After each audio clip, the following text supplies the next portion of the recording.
Ladies and gentlemen, how are you? I would normally wait for Trish to finish, but I literally don't have the time today to do so. So I just have to go, unfortunately. Um, yeah, I just can't wait for her to finish yapping on about John Ramsey or whatever she's doing. I yeah, gotta go, gotta start. Um, how are you all? Good to see you. Good to see everyone after a very crazy day yesterday. I have to ask you a question. What the hell is going on in the world? Um, there is just crazy things going on in the world. Hold on, let me turn off my mic a little bit. There we go.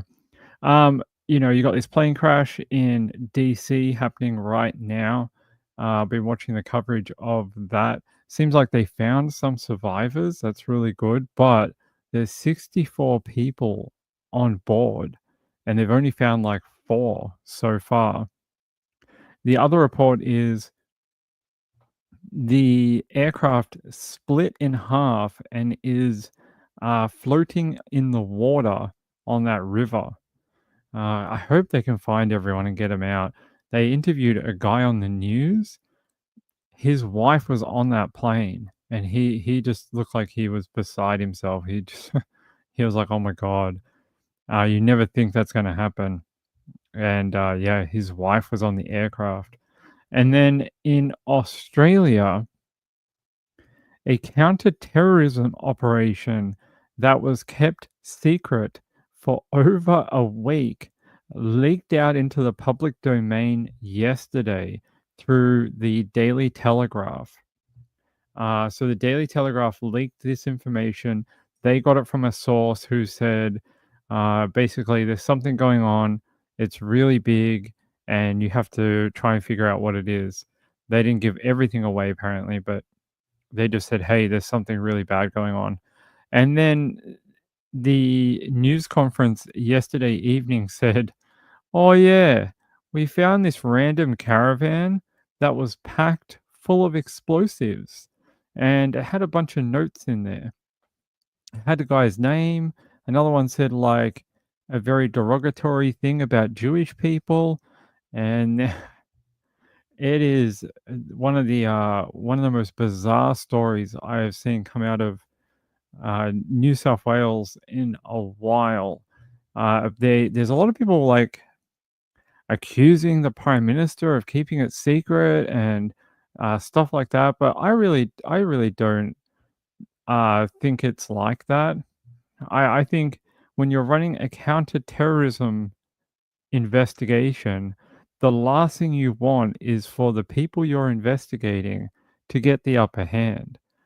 That's the whole reason you keep it secret, is so you can move around and try and investigate without the public or the people you're investigating knowing what's going on. But now it is in the public domain, and sorry, there was some breaking news about something else. Yeah, let me show you a little bit about what's going on here. Oh, hey, good to see you. Hey, Mama Mia. Oh, how's Mrs. Ping? Uh, like, good, but well, it can't be too good because they're keeping her in for another 24 hours. So I don't know. She feels better today. They got her sodium up overnight. They got her potassium back up as well. But I don't know. They're trying to keep her in for another 24 hours. And they said, "Oh, you can maybe go home tomorrow." So it's not even a guarantee. It's just sort of like, "Oh, we think you'll be okay to go home on Friday." So we'll see. Originally, we were told she was coming home this morning, but I don't know. Look, okay is a relative term and it is a spectrum. So she is okay. Um, she's alive. She's doing okay. What actually is causing the issue, we don't know.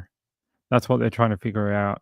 They're trying to figure out whether her sodium and potassium drop again in the next 24 hours. So they've pumped her full of saline and potassium, And now they're watching and taking blood samples every 2-3 hours.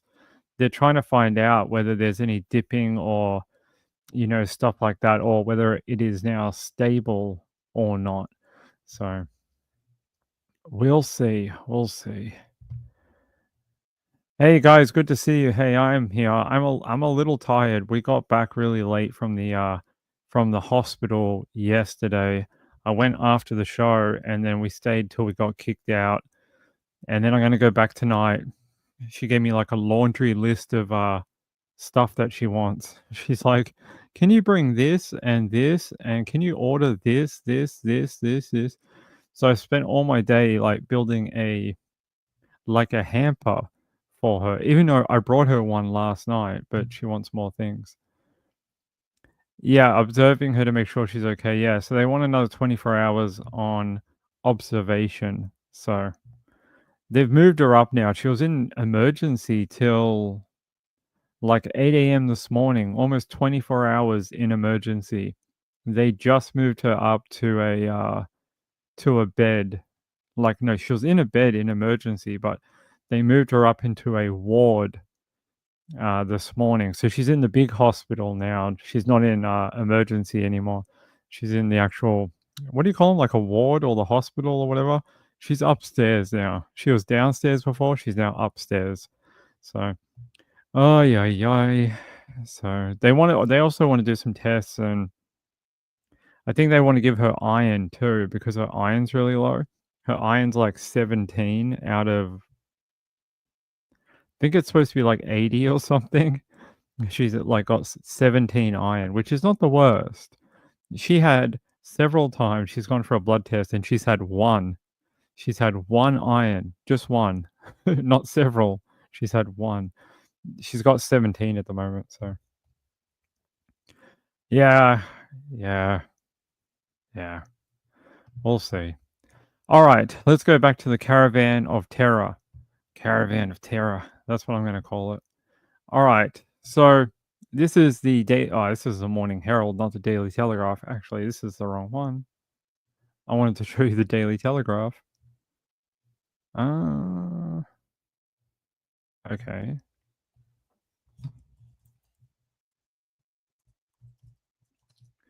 Don't know why I picked up the wrong one. All right, here we go.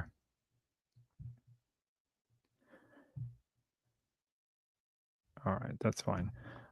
All right, we'll use this one. They said enough explosives to create a huge explosion were found in a caravan in northwest Sydney, actually in Dural. Do you remember we were talking about Dural the other week? Well, this is the same location. So inside of that caravan, they found a list of something to do with Jewish people, Jewish names, Jewish businesses, and the address of a synagogue inside of the caravan that was packed full of explosives. Now, what explosives did they find? It's called power gel. Now, from what I understand, the blast radius from this particular amount of it, they haven't told us how much, they're just saying it's an amount of it, would be enough to create a 40-meter blast radius. How much of that is? Is it like this much or like a kilo? I don't know. But yeah, enough to create a 40-meter blast is a lot of a decent amount of explosive. It would take out a house, it would probably take out a building, probably take out like a decent sized property. They say, what are power gel explosives? Apparently, it's a brand for a name of high strength explosives used in the mining industry. They say it's a grey explosive and has a putty like consistency. It is packaged in a film and is preferred use in tunneling, shaft sinking, and other extreme blasting environments, according to Orica, who is the product retailer for it. They said, when did police make the discovery? They say on January 19th, 11 days ago. They located this caravan in Dural.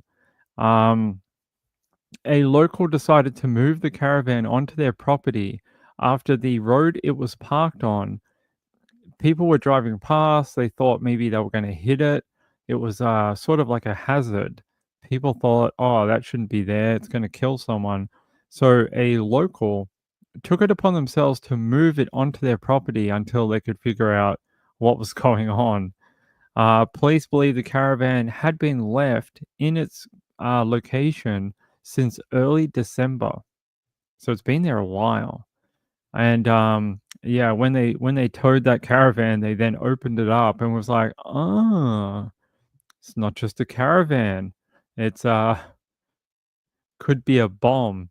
So not a very strange situation. Now, two people have been arrested over it, but the the AFP, ASIO, and New South Wales Police are using some very weird language.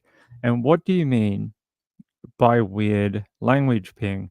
Well, they're using language like, "Oh, the people we've arrested are on the like outside of the investigation, the periphery." So like they're not the center of the investigation. They're somewhere, not the inner circle. And they're not saying who they believe might have been doing this or why. But in Australia recently, there's been a rise of anti-Semitism, like the anti-Jewish. There's been a lot of like tagging on synagogues, and you know, the one burned down in Melbourne like a month and a half ago. Someone set it alight and burnt down their place of worship, which is not what we do down here. We don't do that type of thing. I just wanted to find there's two people who have been arrested. I just wanted to show them. They they said today that they don't believe they're involved. Here they are. Here's these Gronks. Here we go. Gronk Central. These two. Yep, these two Gronky looking fucks. Um, they're saying here a couple have been arrested on what police describe as the periphery of a suspected anti Semitic terror plot after a caravan was found loaded with explosives. They say for 12 days, the caravan was left beside a property in Dural before a resident reported it. The discovery inside the caravan of explosives that could have created a 40-meter wide blast radius sparked a multi agency probe into a suspected terror plot. And I can't imagine. So apparently, this guy is a neighbor, and they raided his property next door because they're like, oh, he's definitely involved. The guy's like, I never don't know anything about a caravan. So he was pretty annoyed that the cops came in and kicked down his door in the morning. They say a quiet semi-rural road has been thrust into the international spotlight after a resident found a caravan laden with explosives by the roadside, potentially foiling a terror plot. They say police swarmed the green, sleepy Derrawong Road in Dural, about 45 minutes northwest of Sydney's city centre, after the caravan was reported to authorities on January 19. The media pack also descended on the unusually tranquil street on Thursday after news broke the previous evening of the alarming find, which included a list of Jewish linked sites. They say Robert, the owner of the property near where the caravan had been parked, categorically denied that either he or his tenants, two elderly women, had anything to do with the potential terror plot. The women had lived at the house for 20 and 5 years respectively. He said the caravan was never ever on the property, it was up the road. The implication that explosives slash detonators were kept on the property, they weren't, he said. They were in the caravan, that has no relation to us. So he's categorically denying that it had anything to do with him. Here's a little bit of a snapshot of the street where the caravan was located. Very, nondescript, semi-rural. Probably you could probably dump a body here. No one would ever find it. Although if it's a caravan, they eventually did. But very strange, very strange. Yeah, since the 7th of December. So for ages, right? Well, it is very, very strange because in Australia, we don't really like we have Jewish people. I live in one of the biggest Jewish enclaves in Melbourne, and we have synagogues and we have Jewish bakeries, and the local supermarket sells what do they call it? Kosher food, that type of thing. So they're a big part of our community down here. I don't have any problem with Jewish people. I think they're decent people. They're very nice and they say hi and I don't know, just normal people to me. But there has been a rise in targeting them, all the places of worship, especially in Melbourne. It is very strange because for 30 odd years, maybe more, they've lived here in relative harmony. No one's bothered them. They don't really bother anyone else. We just let them do their, we just let them do what they want to do, and that's sort of how it works. But I mean, there has been some run-ins with like the ultra orthodox, but that was more about COVID and then them not respecting the rules that were in place. So you weren't supposed to be able to go to church. They ignored that. They went to their church anyway, and a lot of people were upset about that because uh, it felt like they weren't doing their part for the community and was sort of like throwing up a middle finger to everyone else in the state of Victoria. So there was a little bit of tension there, but it didn't last very long. So much hatefulness in the world. I agree. Hey, woodland creatures, how are you?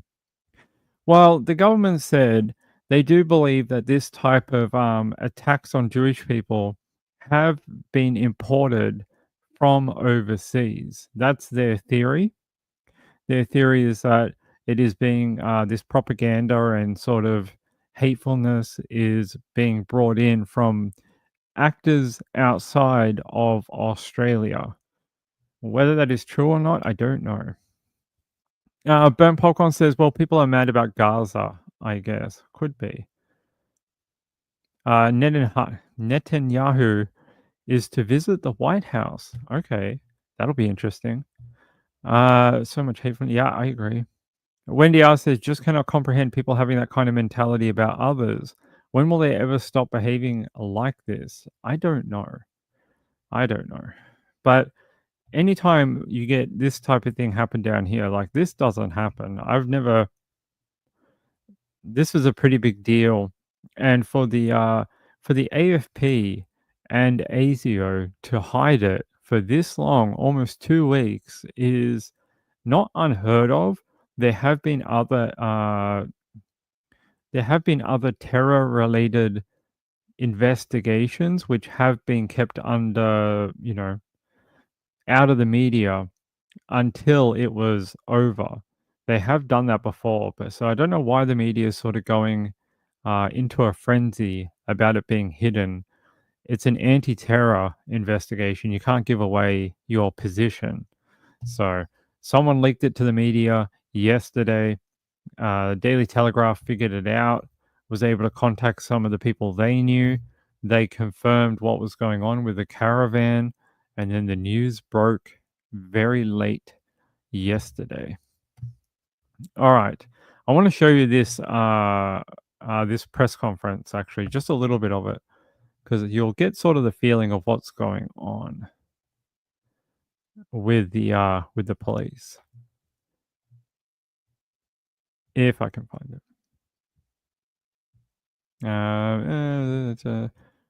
That doesn't really show it, but that's fine. We'll go to the ABC. Terrorism police are investigating the discovery of explosives in Sydney's northwest, which they fear would be used in an anti-Semitic attack. The Premier has labelled the threat terrorism, fearing the explosives were to be used in a potential mass casualty event targeting the Jewish community.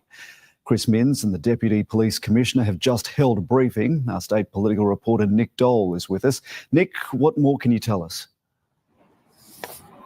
Hi, Jeremy. Well, this discovery dates back to earlier this month, the 19th of January, and at Dural in Sydney's northwest, a caravan was found. Police say it was parked in a hazardous position. A local has then moved this caravan to a property and later found explosives in it. Now, police say those explosives appear to be power gel, potentially taken from a mining site. They also found indications that those explosives may have been used in an anti-Semitic attack. Now, police are not publicly revealing any of those potential targets, but they say they've been speaking to the Jewish community and made them aware of those potential targets. They're also not ruling out the possibility that someone intended for this caravan to be found as a kind of malicious message, but regardless, they say they are treating this as a very serious threat. Discovery and the detection of the caravan contained with an amount of explosives was not going to be used in the normal anti-Semitic attack that we have seen. This is certainly an escalation of that with the use of explosives that have the potential to cause a great deal of damage. This is the discovery of a potential mass casualty event. There's only one way of calling it out, and that is terrorism. That's what we're very worried about. This would strike terror into the community, particularly the Jewish community. These are strong terms, Nick. What message does the Premier have for the Jewish community? Well, he's tried to reassure the community there will be no place for violence or terror. You know, they sort of come out with this very strong message. We're never going to, let people do this in our community. There's no place for it, which there isn't. But how much do you believe them? Because it keeps seeming to happen. It's like, well, we're going to get tough. We're going to get real tough on these people that are, targeting different people's, faith or, Jewish people or people of, Muslims or whatever. It's like, how much do you actually believe they are doing fuck all about it? Because they're really not. If they were, they would have known about this already. They can't be like, oh yeah, we found a caravan that was packed full of explosives, but we only found about it after someone called it in. It's like, do you not have any sources? Is ASIO not working? You're not like getting any chatter anywhere. It's very, very confusing messaging that they like to send out. They're very, we're going to be hard on this. We're going to, drop the hammer. No one's going to escape. We're gonna make sure these people are held accountable. All right, we'll see. It's concerning when they don't do it correctly. Wendy asks, says pack mentality always got to dislike some particular group. I don't know. I don't live my life that way. I'm far too busy to have any time in my life to hate anyone. I just don't have time. I don't have the time to dedicate to hating people. I'm stupidly busy as it is. Patty says, I don't believe any of it. Yes, it is. It is odd that they come out with these strong messages after they have the explosives. But of course, this comes on the back of a string of anti-Semitic attacks in Sydney recently. Now, police say that some of the arrests they made connected with those attacks and with organised crime make them think that the threat level from this event has been diminished. But nonetheless, Chris Minns says he can't give an assurance that that wider threat has been eliminated. It's with great regret that I can't make that guarantee. There's bad actors in our community. Badly motivated, bad ideologies, bad morals, bad ethics, bad people. Now, the Premier's also defended the way that this story broke late this afternoon when the discovery was made 10 days ago on the 19th of January. Chris Minns says the explosives were always kept in police custody, so he says the threat was diminished in that regard. And he said it would be poor policing for investigators to publish the results of their investigation while they were still continuing. Jeremy? Yeah, that I totally understand that they can't give you anything right now. I get that. I do find this fact very interesting. I read that they're dealing with something like 20 serious incidents between, it's like the Joint Terrorism Task Force.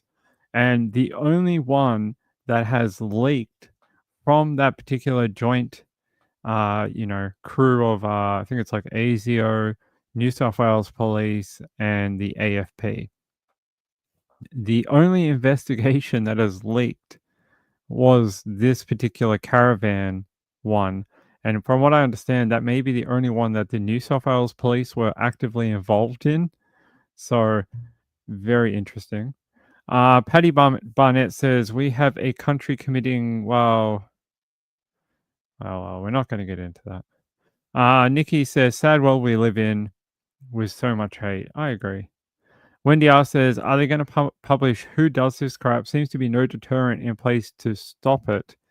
I hope eventually they will. I'm not even sure if they know right now who actually funded this, was, able to get the explosive. Because from what I understand, the people that they arrested already, they may have been like low level, lackeys, basically. They're just like, they're the small fish. They're trying to find the big fish, not the little one.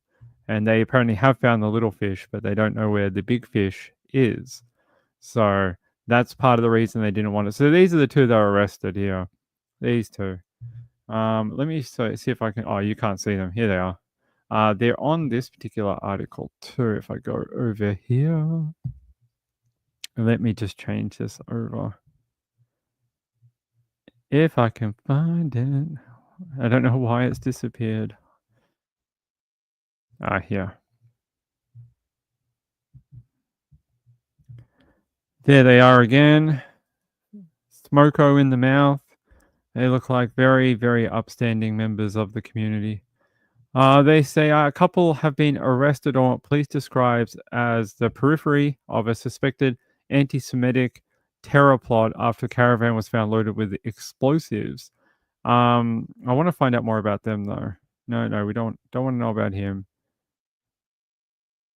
Here, Commissioner Webb says, who's the highest person of the New South Wales Police, it's a female, has confirmed that the owner of the Caravan is a person that is in custody on unrelated matters.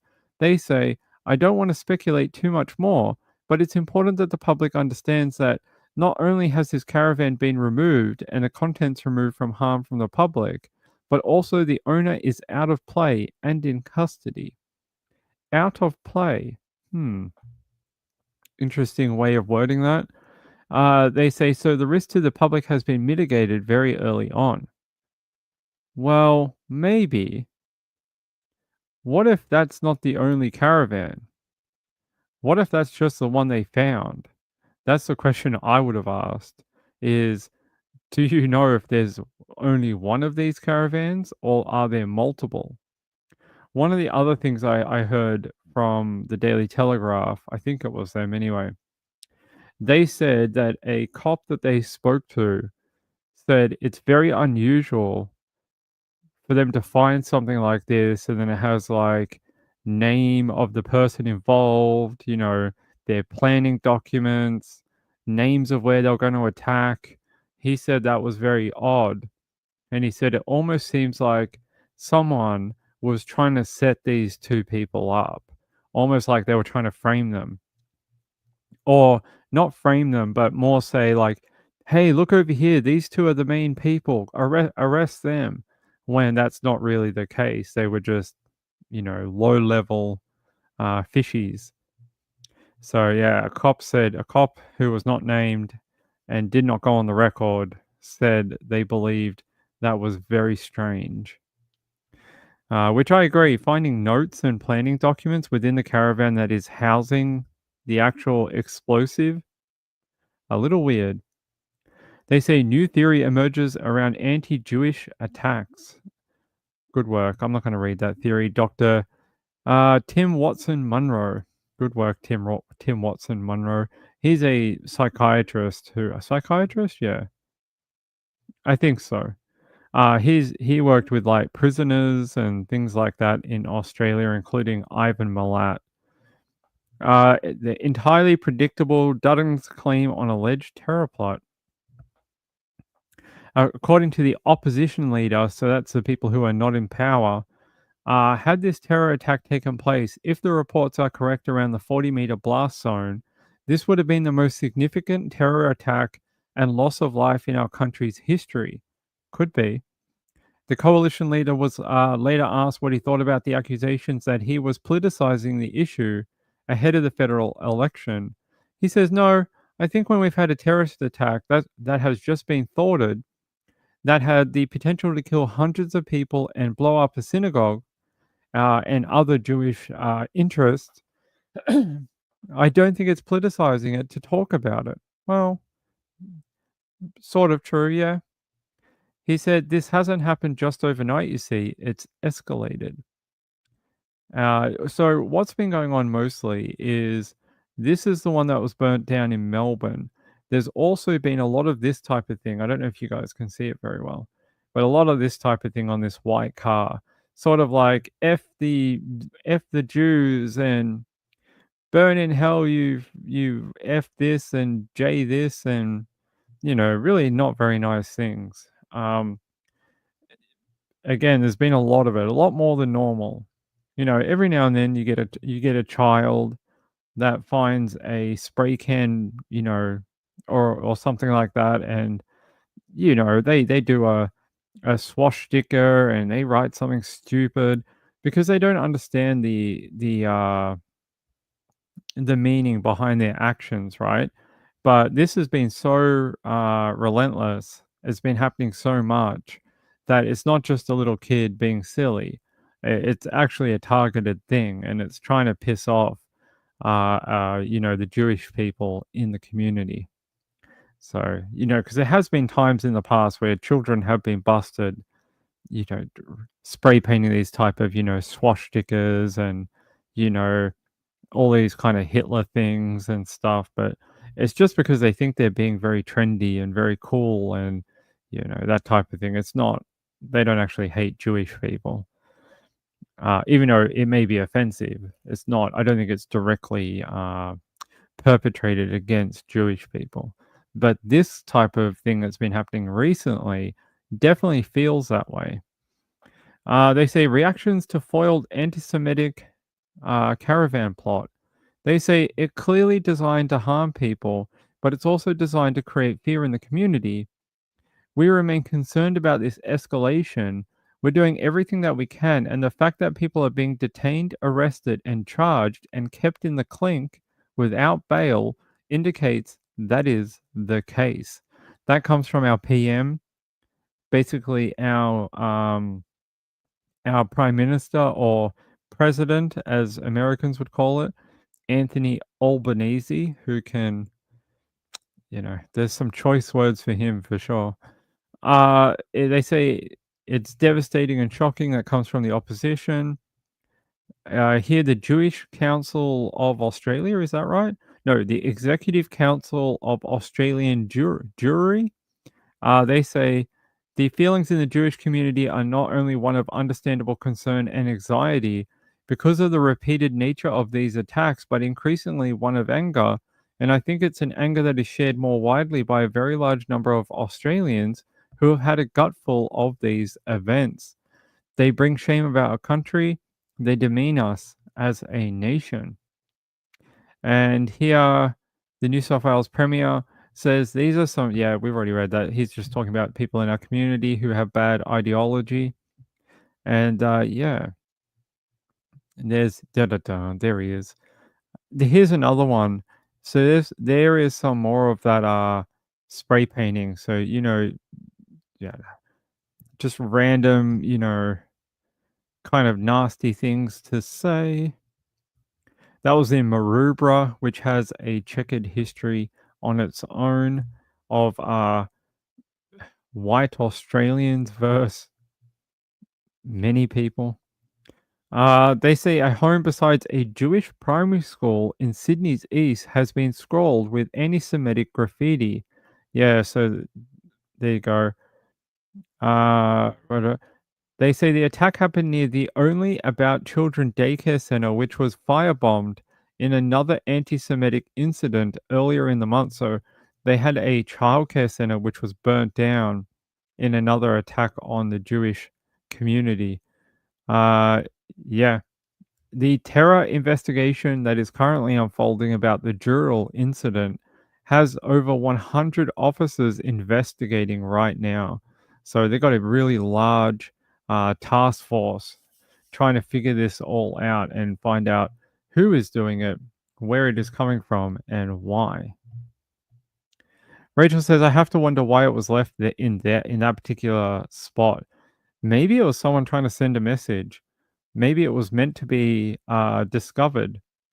That would be maybe what I would think, because I would say if you wanted to keep something quiet, you wouldn't keep it somewhere where you didn't have control. And by keeping it on some random corner in Dural, you don't have control, because that's exactly what happened. You lost control of the caravan and it got taken into a neighbor's property and then discovered. If I almost think it was left there to be uh, you know, a scare tactic maybe, but we'll see. We'll see. Sean said there will be others. I agree with you. Hey, SP Mama, how are you?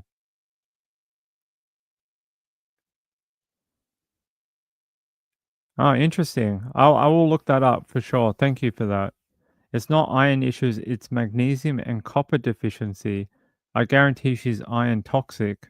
That's how I was my whole life until I did more digging, and now no issue. I will definitely look it up. Thank you. Anything to try, because she's been iron deficient for, I don't know, 10 years, a decade. Hold on, I just got to check my phone. Okay. Yeah, wonder why it's left there. Yeah, me too. Paddy says terror attack is a catchy phrase with way too much bias attached that leads to hateful war propaganda. Well, I don't know if Australia is going to get any war propaganda. Australia is far away from most conflicts. Tharvey says, I was watching the live crash. Yeah, it's brutal. They just came up with a new update.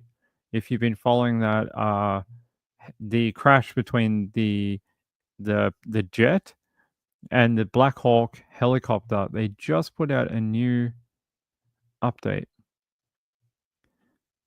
If it will pop up, come on. They basically said that there are fatalities confirmed now. The last thing I heard was, that they have confirmed multiple fatalities, which seems about right when you get this type of crash. It was pretty brutal. I think we've all seen the footage, right? We've all seen the Earth cam footage. If we haven't, I guess we could play it. So you can see the little white light there gets next to that other big light, and then fireball. And then they both go down, unfortunately. It's pretty dramatic.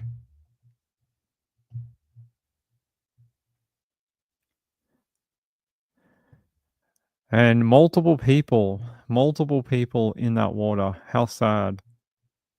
And they're saying, I think they're saying that is in. No motive has been revealed. No espionage charge. All right.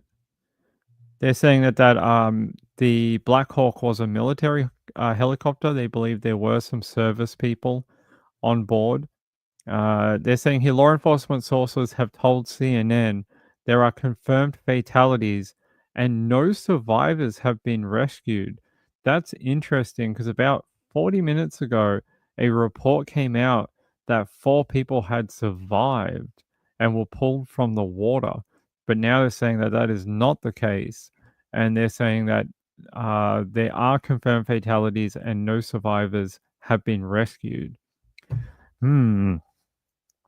Concerning, very concerning. They say CBS, meanwhile, have reported that the bodies of 18 people have been recovered and that divers are exploring 3 separate debris fields in the river. So that is a very complex diving operation, especially in the middle of the night. That is very, very hard to do. It's you got a lot of debris, you got a lot of things that are unknown, and you got these divers who are trying to get down underneath the water to either get into the wreckage, find people, find survivors, and they're working in this very murky environment, very cold. I heard the temperature of the water's down in the 30s, so very close to freezing, very, very icy. Apparently, only 20 minutes in this water before you suffer from thermal shock and possibly die. It's very, very cold. So they're saying audio from the air traffic control around the time of the crash. A controller is heard asking the helicopter, PAT-25, do you have CRJ in sight? So they're asking the helicopter, can you confirm visually that you have the helicopter probably on your heading or within your flight path or just surrounding you in another level? And they're saying, another pilot is heard calling seconds after the apparent collision, "Tower, did you see that?" The tower immediately began diverting all traffic from Reagan. They're saying in a statement, DC police said at 8:53 p.m. multiple calls were received for an aircraft crash above the Potomac River. They're saying DC Fire and EMS and Metro Police, multiple partner agencies are currently coordinating a search and rescue operation in the river. There are no confirmed information on casualties at this time. But no, they are saying definitely now multiple fatalities, multiple. Possibly 18 have been recovered at this point. They're saying that particular aircraft, the Bombardier, the CRJ 700, could carry up to, I think it was 60 passengers. Yeah, here.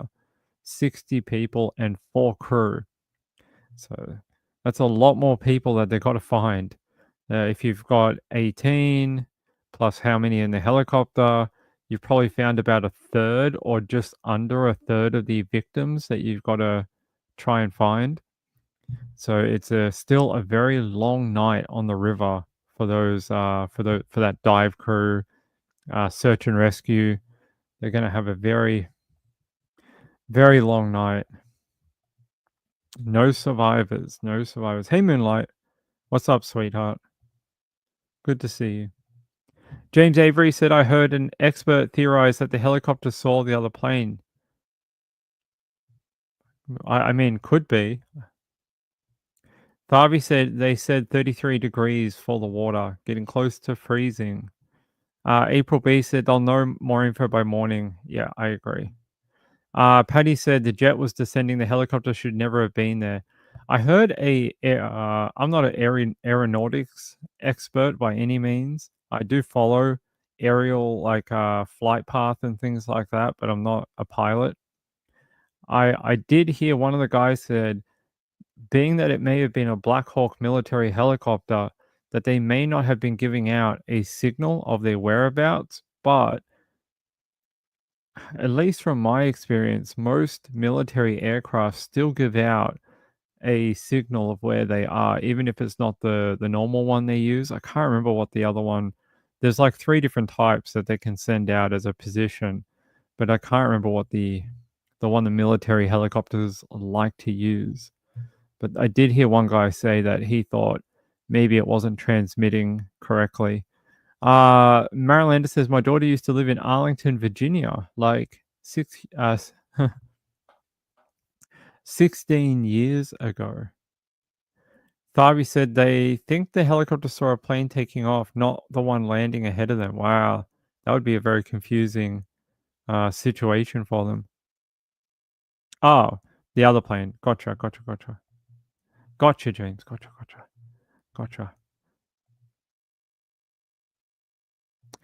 I get what you mean.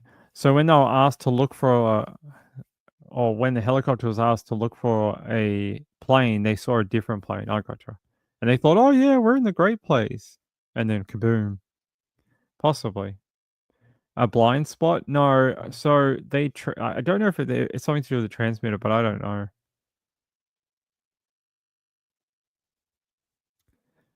Would it still show it for the other aircraft? I'm guessing yes, because they're in like within a mile of each other.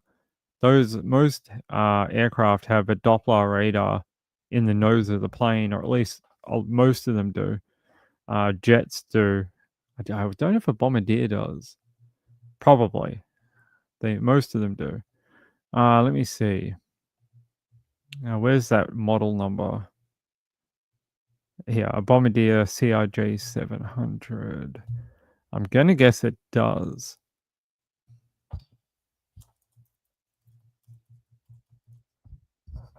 Weather control. So that's a weather control. Sorry, that's a weather one. I'm trying to figure out what kind of radar it does have. Position radar. You can tell I'm very, very great with the words of the airplanes.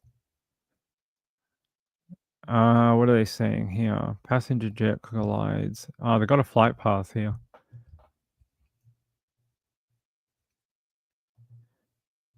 So it was Wichita to Washington. Wichita. I've been to Wichita. So they're coming in on this approach right here by the looks of it. So there you go.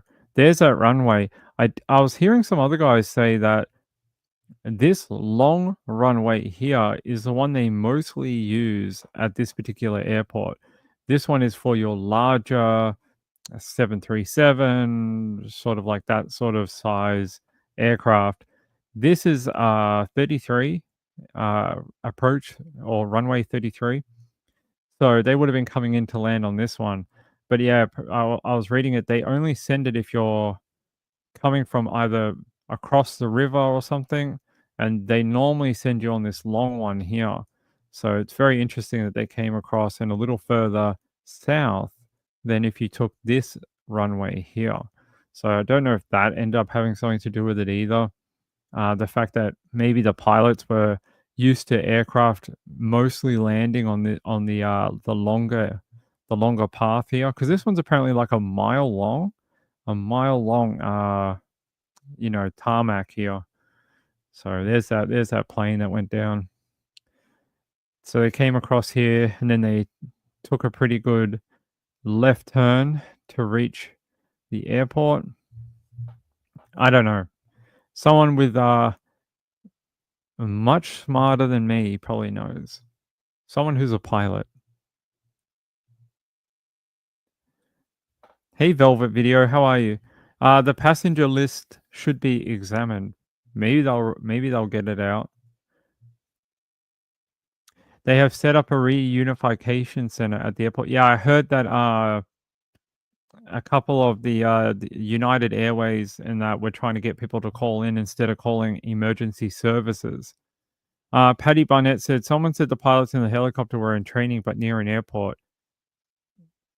They often do flight training near airports for a reason, because if you get into trouble, you can get back to landing. So they often do it, but I don't know about military. I'm not sure about that, but I know they do flight training around airports. You see it quite frequently if you watch any of the Radar 24 or anything like that. Hey, Four Sons Mom, how are you? Right, yeah, actually, that's what a lot of people said. Here, let's see if I can grab that again and show everyone what you are talking about. Here, let me refresh. Yeah, when I first watched this footage, I had the same thought. Okay. Is this a full size one? You can barely see it, but there's another aircraft up here on the top. It's hard to see on this video. This one is zoomed in. The other one is not. All right, let me try and find the original video, because the original one you see it much better. Go here.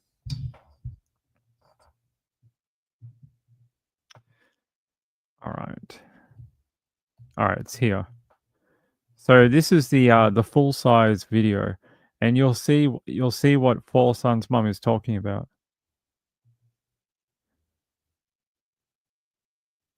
Where are we? All right. So there's a third aircraft right here, and that's the aircraft that she's talking about. And when I first watched this footage in this particular, it was this far back. I was looking at this aircraft expecting the collision, not the one closer to the ground here or closer to the horizon. And I kept watching. I was like, oh, that's weird. Are they somehow going to meet each other? But it ends up being no. It happens all the way back here, not at the top here. So then you get that explosion after the helicopter hit and the plane collide. But this particular plane up here is fine. It's flying away.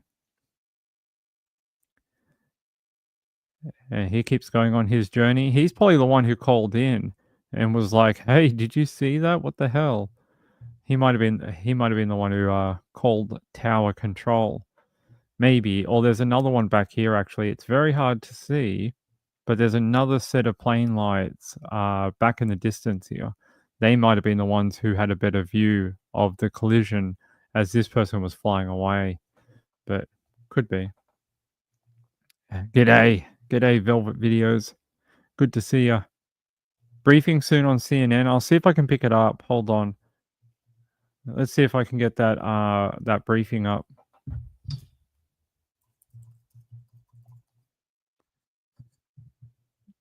All right.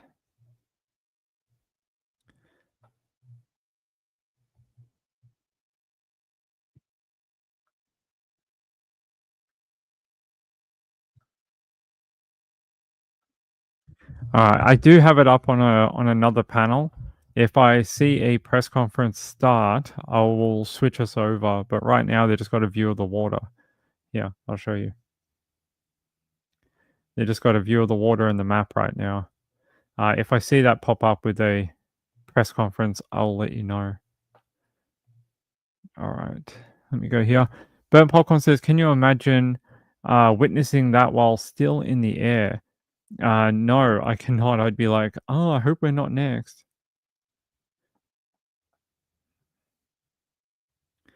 Guys, give me 1 sec. I have to call the hospital. Hold on.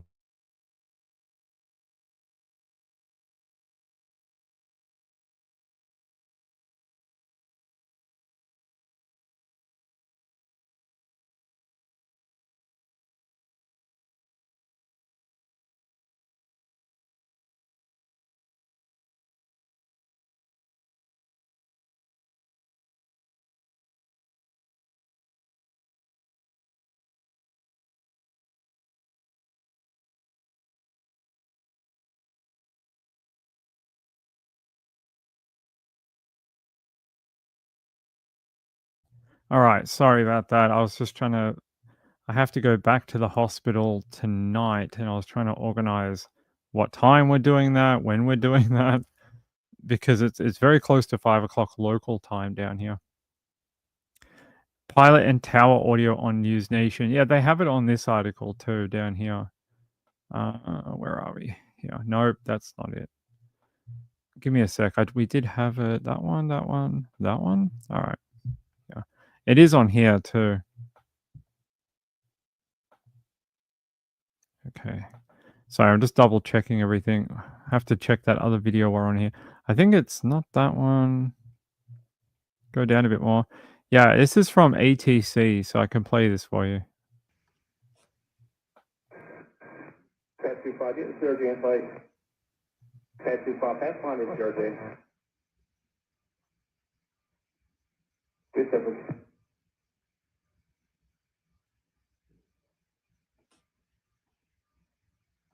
American 472 by pass now for individual. American 472, watch star 1 star 3217.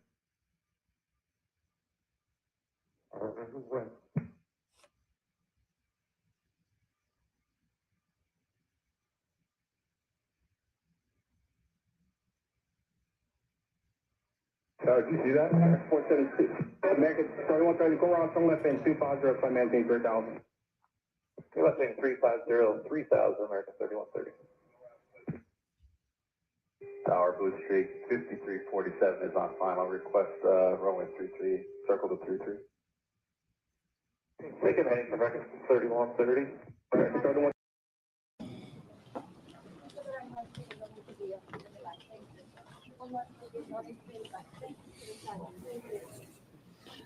I'm Muriel Bowser. I'm the mayor of Washington, D.C. I'm at Reagan National Airport. I am joined by United States Transportation Secretary Sean Duffy, United States Senator Jim Moran, Senator Roger Marshall, Jack Potter, the CEO of the Metropolitan Washington Airports Authority. We are here to brief you on the very tragic events of this evening, where we know a passenger plane coming to the airport here collided with a military helicopter. Our fire department, DC Fire and EMS, supported by fire departments and police departments from across the Washington metropolitan region, are executing a rescue operation in the Potomac River. They are working diligently in very dark and cold conditions, cold water, to execute this rescue operation. We have had the opportunity to be briefed by American Airlines officials.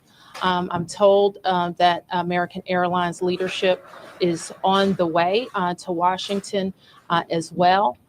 And officials are in the airport talking to families now. We do have a 1-800 number where families should contact us, should contact American Airlines for more information, and we will be providing that information shortly. I am going to turn to a number of officials to provide as much information as we can this evening, and we expect to have more frequent briefings at daylight. So with that, I'm going to turn to Secretary Duffy. Thank you, Mayor Bowser. I think for all of us, we want to extend our thoughts and prayers to those individuals who were impacted by the events tonight, their families. We know this is a very difficult time for all of them. I want to join the mayor and everyone here to extending our thank you to the first responders who, again, in very difficult situations and environments, are out there searching and attempting to rescue. Tonight, I spoke with President Trump and his team in the Situation Room. I had a conversation with Secretary Pete Hegseth as well, and then with the Kansas delegation and the mayor and others in leadership, as well as Governor Youngkin from Virginia and Governor Kelly from Kansas. From the Department of Transportation and FAA's perspective, we are going to offer full support to those on the ground, to the mayor, but also to the NTSB, who is going to be conducting the investigation in this matter. We are going to provide all the support that's necessary. Mayor. Thank you. So with that, I want to ask Chief John Donnelly from DC Fire and EMS to provide an update. Good evening, everyone. I'm John Donnelly, Chief of DC Fire and EMS. This evening at 8:48, an alert was sounded, initiating a large regional response to a report of an aircraft crash on approach to the airport. This response includes first the Metropolitan Washington Airports Authority's Fire Department, the District of Columbia Fire Department, the Metropolitan Police Department, and the U.S. Park Police to respond into the area and to sort that out. At 8:58, the first units arrived on the scene and found an aircraft in the water and began rescue operations. This incident has grown. There's currently about 300 responders working. We have boats from all throughout the region, police and fire boats. We have a mutual aid agreement in Washington, D.C., the National Capital Region Mutual Aid Agreement administered by the Metropolitan Washington Council of Governments, and we're all operating under that. We're operating under a unified command. Everybody's together. So we also have requested state police helicopters from Maryland and the Coast Guard helicopter is working. So this is a state and federal response as well. U.S. Coast Guard's got some boats in the water as well. So it's a highly complex operation. The conditions out there are extremely rough for the responders. It's cold. They're dealing with relatively windy conditions. Wind is hard out on the river. So they're out there working. We're doing everything we can to keep them safe. And with that, I'm going to turn it back to the mayor. Thank you. In Chief Bonnet from MWA. I'm Rick Bonnet, Fire Chief of MWA Fire and Rescue. Our units, as Chief Donnelly already alluded to, at 2048, we received an alert from the FAA tower of an aircraft incident involving a commercial aircraft and a helicopter. Our units immediately responded and deployed 3 boats and immediately called for mutual aid resources. Again, as Chief Donnelly said, it's an active operation that's going to last many hours as we continue to work through recovery efforts and rescue operations.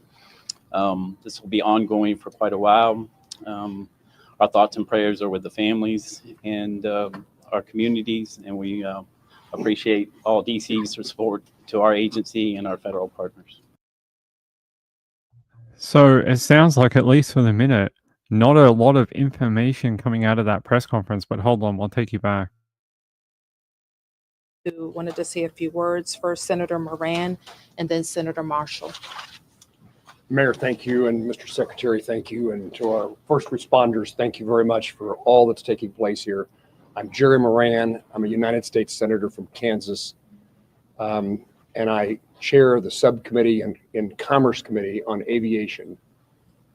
So we have really a serious and sad circumstance that we want to be here to be helpful, and we're praying that our responders are safe and the folks who are on that flight are recovered. The circumstance I would describe is that I know that flight. I've flown it many times myself. I lobbied American Airlines to begin having a direct nonstop flight service to DCA. That flight has been in existence about a year. And it is certainly true that in Kansas and in Wichita in particular, we're going to know people who are on this flight, know their family members, know somebody. So this is a very personal circumstance as well as an official response. And again, we will do everything we can to make certain that we're supportive of the rescue efforts, and we'll do everything we can to make certain that our subcommittee and Congress is engaged in what needs to take place following the outcome of this evening and this month's kind of investigation. I've talked to NTSB, I've talked to the White House, I've talked to the Department of Defense, and I've talked to the CEO of American Airlines, and there is all of us pulling together for the best outcome possible.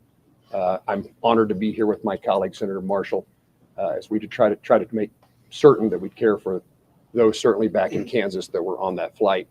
But it's a reminder that there are people here in Washington, D.C., and this region, in Virginia and Maryland, and many places else that fly to and from Kansas. And so we're rooting and supporting all those, regardless of where you're from. And Mayor, I appreciate the gathering here for us to try to provide information to those in Kansas and across your city. Thank you. Yeah, thank you. Well, thank you, Senator Moran and Mayor, Secretary.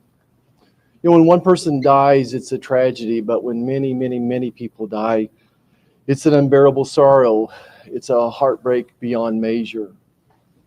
And I know Senator Moran and I are here just to say we care. We wish that there was more we could do, but unfortunately, there doesn't seem much at this time. I want the folks back home to just know that we care, that we love them, and that this is a time when we'll have to join arms together. And I appreciate the press conference, but it is one of those press conferences where it's like, we're going to talk a whole bunch of words and we're going to say exactly nothing.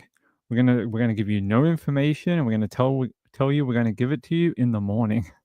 But look, it's been about 4 hours It's 1:03 in the morning right now. The crash happened just before 9 p.m. local time. And for people who don't know, it's an American Airlines passenger jet crashed into a military helicopter while attempting to land at Reagan National Airport in Washington. They're saying there could be up to 60 people who were on that jet.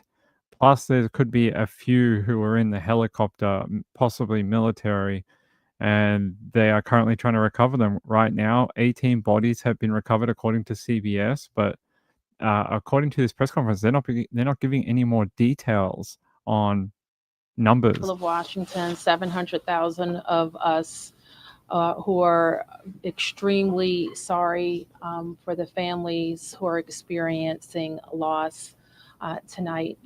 And so we want you to know that we will continue to work with American Airlines to share information as frequently as possible and make sure that we're getting accurate information out to the public. But my sorrow for all of the people and crew on the plane and our military personnel on the helicopter is very deep. I do want to turn to Jack Potter, who is the CEO of our Airports Authority, responsible for. All right, guys, I'm going to drop the press conference because it's one of those weird press conferences where they talk for a lot of time, but they don't really say anything.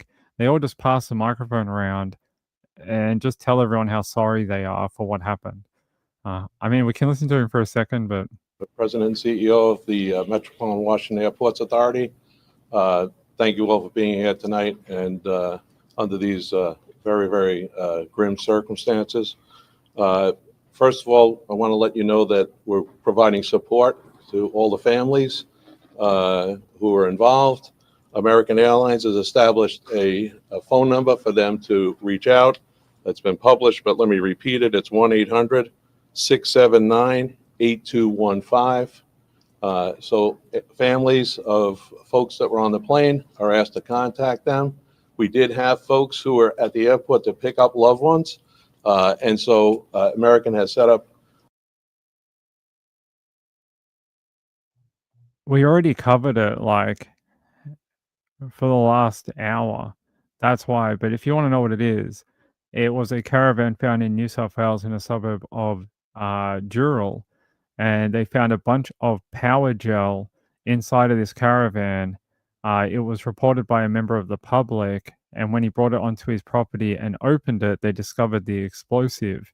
They believe this may be an anti-Semitic attack on Jewish people within Australia. There's currently a counter-terrorism task force is investigating that comprises of like the New South Wales Police, ASIO, and the Australian Federal Police. So that is your little tie up of that. But if you want to know more about it, it goes back further. Go earlier in the video. To senators for all of their support, and we're going to continue to work through the night. I do want to make an announcement. People are, concerned about what's going to happen in the morning. Reagan National Airport will be closed until 11 o'clock. That's when the first flights will take off. But we're going to continue to do our best and work through this situation over the course of the night. And we hope to have more news as it develops. But for right now, it's a very difficult situation out there with the cold. It's very dark, but there are numerous boats out there. There are dive teams out there. So again, we'll continue to work this situation, and I'll turn it back to the mayor. Thank you very much.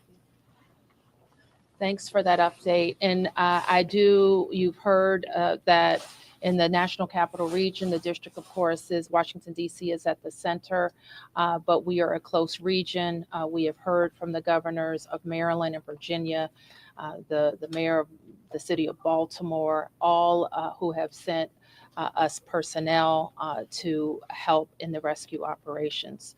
Last thing I'll note is just to our local viewership, and just please let our first responders do their work. Try to let our vehicles get to scenes and through scenes. We don't want anybody else to get hurt because of moving vehicles. Okay, so we will be able to take a few questions. There's not a lot that we can say. We won't be able to say anything about an investigation. As you know, once fire and EMS completes the rescue operation, then the investigation goes over to the National Transportation Safety Board. And I'm sure the Safety Board, NTSB, will provide information about when they will be briefing about an investigation. So we'll take a few. Yes. Can you confirm that both aircraft are in the water, and perhaps Chief Donnelly can explain what's involved in conducting an operation like this? Yes, both aircraft are in the water. The focus now is rescuing people, and that's what all of our personnel are focused on. And Chief, I think he's given a pretty good description, but if there's anything else you want to add, Chief? I would just say that the boats are out doing searches. We have divers on both aircraft, and they're searching the aircraft at this point. Right. Yes. Have any survivors been found, and how many bodies have been recovered?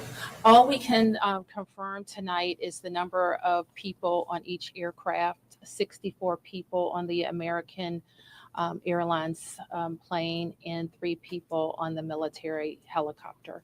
And we can't provide any more information about recovery The efforts. 2 people have talked about lost loved ones. So how do you know that there might be people that lost loved ones? I didn't say I didn't know people had lost loved ones. I said we can't talk about any of the recovery efforts in specific tonight. Yes. Secretary Duffy, can I'll call on who's next. Yes. Thank you, Mayor Bowser. Will this affect operations at Dulles and BWI? Will the Potomac River traffic be closed to boats? Yes. And so Jack has talked about, Jack, can you talk about Dulles? I'm not sure we can talk about BWI, but we can talk about Dulles.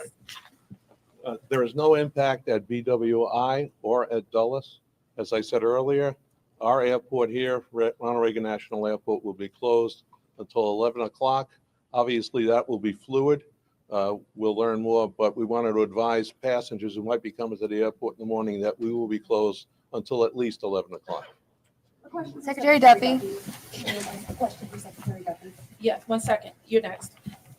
Hi, Mayor. Thank you so much. So just other than the current situations, like we know the water is extremely cold and it's very dark outside. Although Senator is saying that there are numerous boats in the water, but what's the still the biggest challenges for the rescue team? What best scenario we can expect in the coming few hours till morning? So the challenges are access. The water that we're operating in is about 8 feet deep. There is wind, there is pieces of ice out there. So it's just dangerous and hard to work in. And because there's not a lot of lights, you're out there searching every square inch of space to see if you can find anybody. And divers are doing the same thing in the water. I feel like tomorrow morning when they actually get some daylight, it'll make it a lot easier for them to find these people that, like you heard, like Danny heard as well, they're using the word recovery. Now, normally when they use the word recovery, it means they're not expecting any survivors. It means they expect that the search and rescue part of it is probably over. That is very sad. I think that is pretty horrific way to go, to be on a plane just moments from landing and you end up in an ice cold river. And it's like people said, about 20, they're saying, I heard a thing from the Weather Channel earlier. They're saying at 33 degrees water temp, it's 20 minutes before you go into shock.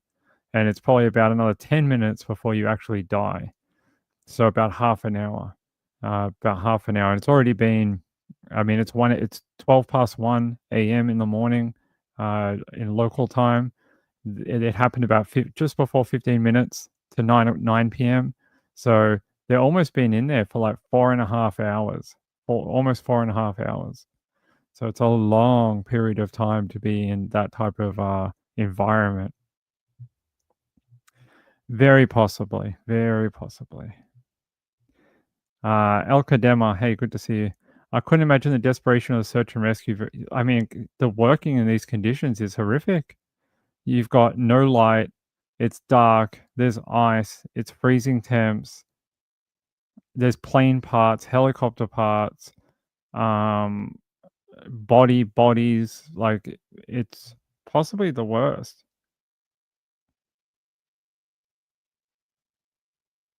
Okay. All right. Yeah. So it's really, really bad. It's not a good working environment. But these people are they do it. That's what they're trained for. They do a good job. They'll do the best they can until they get more light.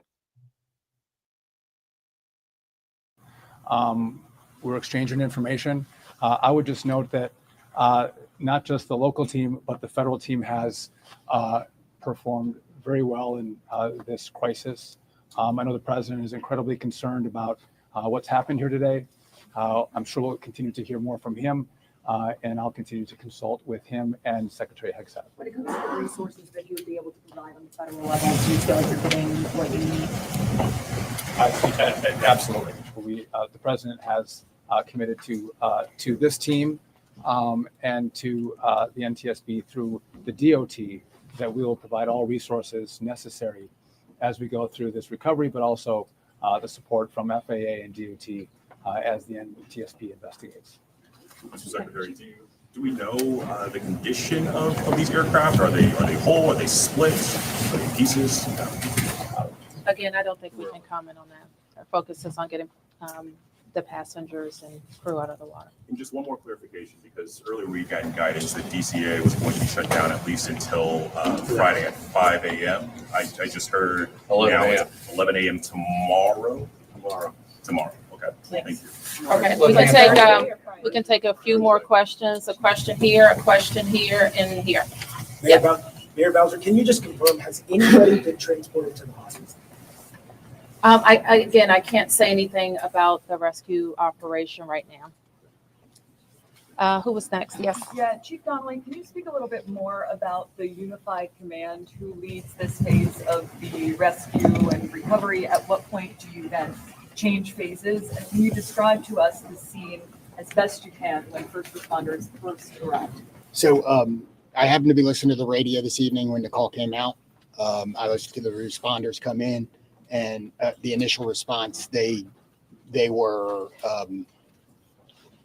very professional trying to locate this. This is, if you can imagine, the river is a large black spot at night with no lights on it, except for a few buoy lights. So they were out there looking. The boats pretty quickly were able to locate one of the aircraft and get there. So that's what's going on right now. Everybody's working on that. We will reevaluate where we are with the rescue operation in the morning when we get a better sense of it, but we are still out there working, and we're going to continue that throughout the night. Do you have a sense that there are survivors? We don't know yet, but we're working. Is any part of the search happening over land? No, we're all in the water. Yes. Oh, you got a question. Somebody didn't get a question. Hold on. Yes. I just wanted to ask, do you have an estimate yet on how long the recovery efforts will take? So experiences like this we expect to continue our operations in the fire department for multiple days. And then I would expect the investigation goes longer than that. Okay, you didn't get a question, and you were next, I think. Okay, thank you, Mayor. My question is, do we have any plan to prevent future crash or future accident? Do we have any to reform the airport control to calm those people who are flying in the next few days? And also, how long the rescue is gonna last? Are we gonna stop rescue after tomorrow 11 a.m.? It's like divers team, because they are still in the golden hours now. No, I mean, I think you just heard the chief said we're going to be out there as long as it takes. And we're obviously trying to get to people as soon as possible. But The guy who just asked that question, he needs to go home. Bro, go home. How do you balance the search and rescue operation with preserving the scene for the investigation that's now underway? So from the fire department's point of view, we are always going to put people first. But I don't think I think our operations, because we have a unified command, we are all working together and the NTSB is in contact with us, and we will work together to make sure that if there's crucial evidence that it's preserved. And that's something we do every day with our police department on crime scenes and things. So life comes first and everything else is after that. Okay, last question. Yeah. Secretary Duffy, I just want to ask, I know it's early, but are there any immediate actions you think the FAA should take to prevent helicopters and commercial airplanes from getting too close to one another? So obviously there'll be a review of what happened here tonight. And after the FAA studies what happened, we will take appropriate action if necessary to modify flight paths and permissions. Do you have any more details about the helicopter mission with the Black Hawk and Mayor Bowser? Have you heard directly from President Trump? I spoke with the president's national security advisor, and I have not talked to the president yet. And I do not know what the mission was. So let me close by saying again, thank you to the members of the press to help us get information out to the families. The American Airlines number is 800-679-8215. 800-679-8215. And I expect the airport will likely provide additional information in the morning. Thank you. All right, that's it from that press conference. You know, who set it up here? Hold on. Like, that wasn't really the problem, though. The problem with that guy was he asked a question that it was a two-part question. One, the guy before or the lady before already asked the same question and got an answer. Like, if you're going to waste people's time at a press conference, at least have a freaking decent answer, you know, in your mind, or like a decent question. Like, isn't that your whole job? Like, do you need to ask the same question again and get the same reply? Like, you're just wasting everyone's time. That guy was a dumbass. He's like, "Oh, do you have any plans for the FAA to make sure this never happens again?" What do you mean? They don't even know how it happened yet. Ask them when the NTSB report comes out. Then they'll know. Then they'll know what happened. That's like, where do these reporters come from? Do any of them work in this type of stuff? He asked. No, that was the one before. He asked if any ambulance had gone to a hospital yet, something like that. No ambulances equal no survivors. Yeah, he was trying to pick for that was a different person. They were trying to pick. So they do this. That they figure out that when these officials say something like, "We can't give you any information," they start doing this work and they try and pick for information, and they'll reword things and try and weasel around certain definitions to see if they can pull any information extra out of the official. But sometimes it works, sometimes it doesn't. This particular one, it didn't work. I mean, they got a couple of things, but nothing. Yeah, it was a whole lot of nothing. Well, how long was that? About 20 minutes? 20 minutes of people saying I can't answer anything. But I get it. There's still people that haven't been identified. There's families that don't know yet that their loved one has probably most likely been killed. And they haven't been able to see inside of the aircraft as of yet, or I don't think so, but maybe. But they're going to wait till day. You heard him. He said, we're going to wait till daylight. And they want to wait till daylight so they can freaking see. Although they have this really cool giant boat with lights on it out there at the moment. But they want to see the whole debris field. They want to take photos. They want to look at it. They want to find out, you know, what they can't see at night before they start giving any definitives. 15 foot deep, yeah. I think he said 8 foot near where they're working. 8 foot. Rachel said these families have, yeah. So wait for that. Yeah, if you go to like here, flight. I don't know if there's going to be any out tonight, but if I go to the US, if you search around the US, like at the daytime, you'll see a lot of military helicopters. This is probably an ambulance. Yeah, it is. It's a like an air evac. But if you hang around, especially around Alabama, Georgia, and Florida during the daytime, you'll just see swaths of helicopters. Yeah, it's American Airlines, no. But you'll see just military, like tons of them. That's another air ambulance. Normally, I see them all around here, around Alabama, Louisiana, Georgia, Alabama, Florida, up in the panhandle here. You'll see them. Log in the morning and have a look, like about 10 a.m. in the morning. You'll just see like hundreds of military training helicopters. They're all got different names like Taipan 53, Taipan 41, stuff like that. So yeah, there's a lot of these type of military helicopters that are doing training. They're always out and about. So I don't see any right now out here. At least I'll check out here.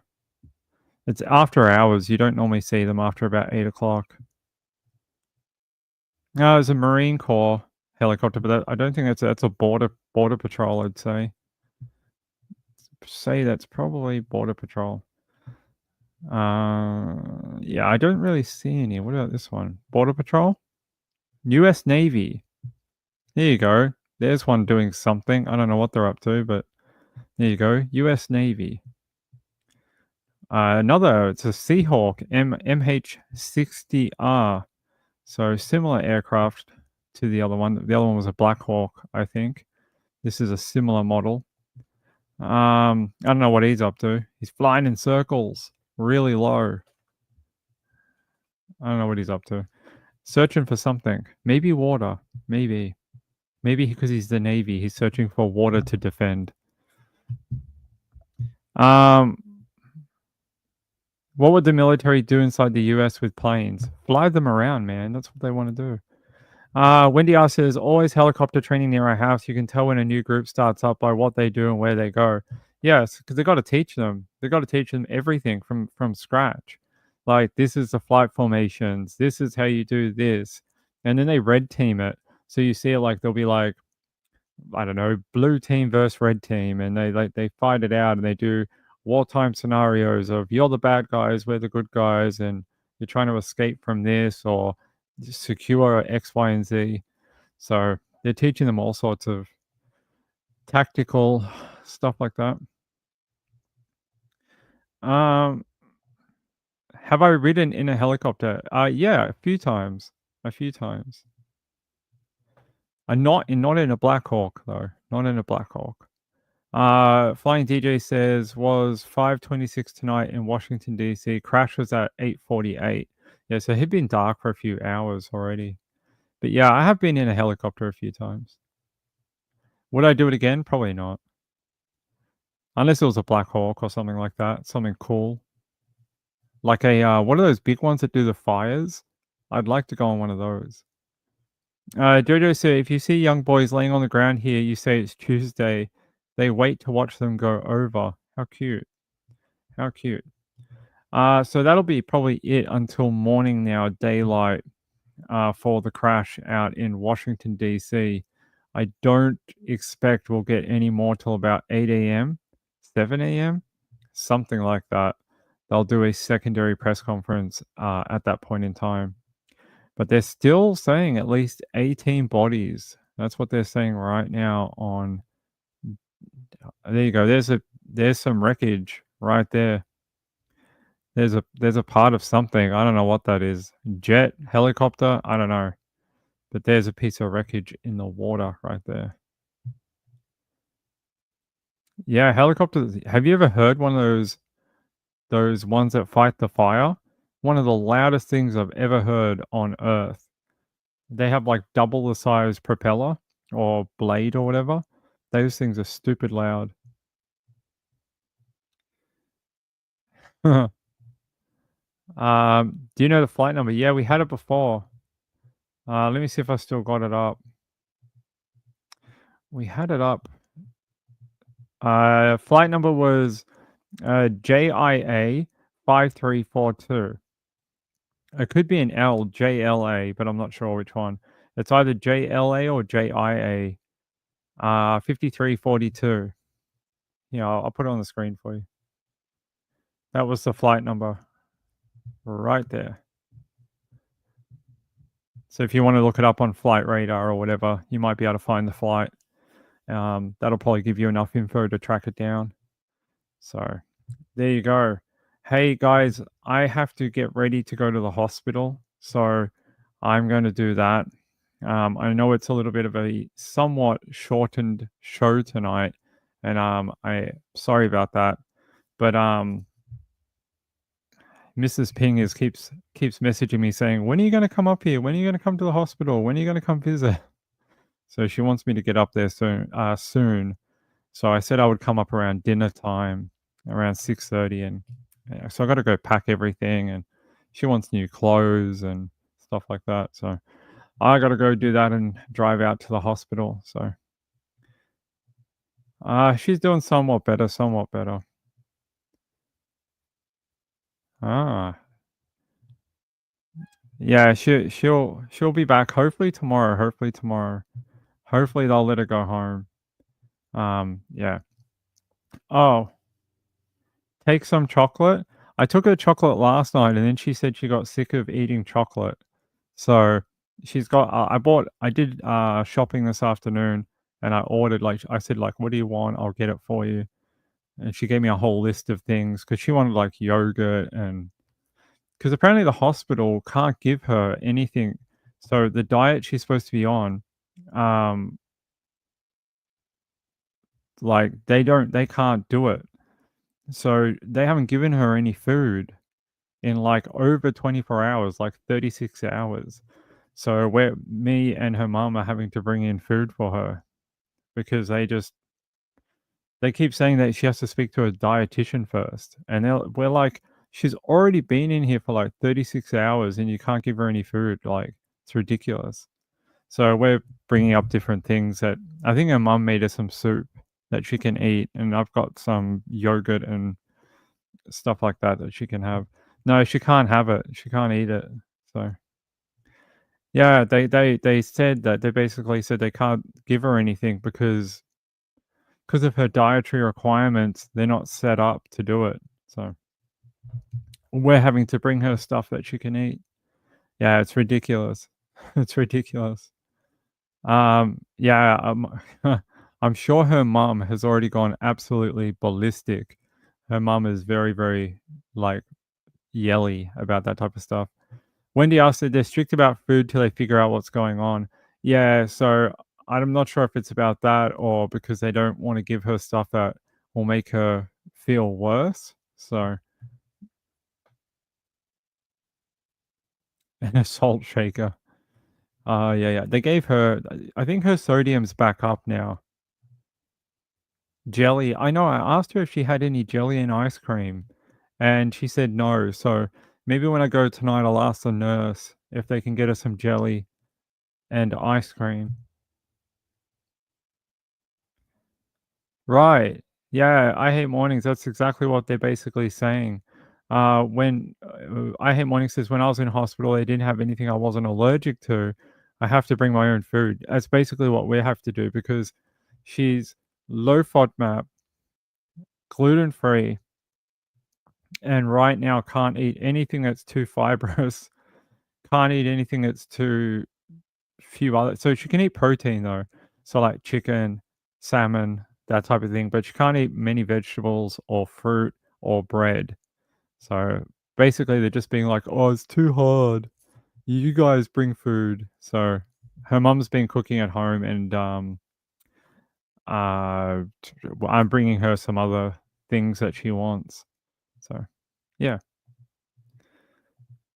Oh yeah, we don't understand DJ. She loves Cheetos, and she's been eating Cheetos like they're going out of fashion, and somehow she's still low in sodium. And I'm like, how are you low in sodium when you freaking all you eat is Cheetos? Yeah, she is hungry. She wants me to come up. She keeps messaging, so I'm gonna go now so I can get there before she starts yelling at me. She just told me, she's like, hurry up.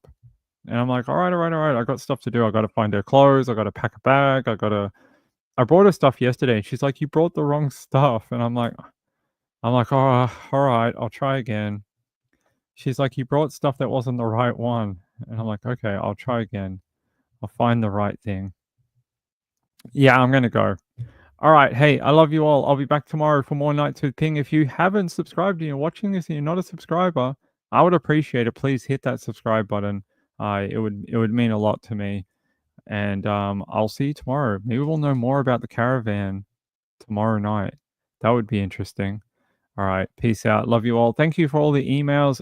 DJ, JDR, Gayla, Rachel, Margaret.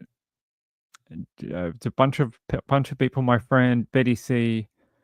A lot of people. Actually, hold on. There's one other thing, by the way. Let me put this in chat. Our friend Glitter is having those housing issues. She started a GoFundMe after everyone said, like, you know, they wanted to help or pass it around to people who wanted to help. That's the link, although it's a really long link. I think we could get a smaller link. Hold on. Let me get a link that may work. Oh, that's terrible. I think that link will work if you add them together, but I can't make a short link. What the hell? Anyway, yeah, all right, tiny URL. Let me see if I can shorten it.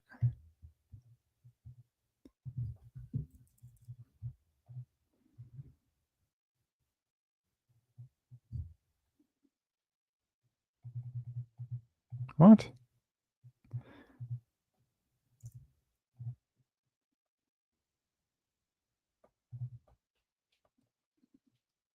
Oh, jeez.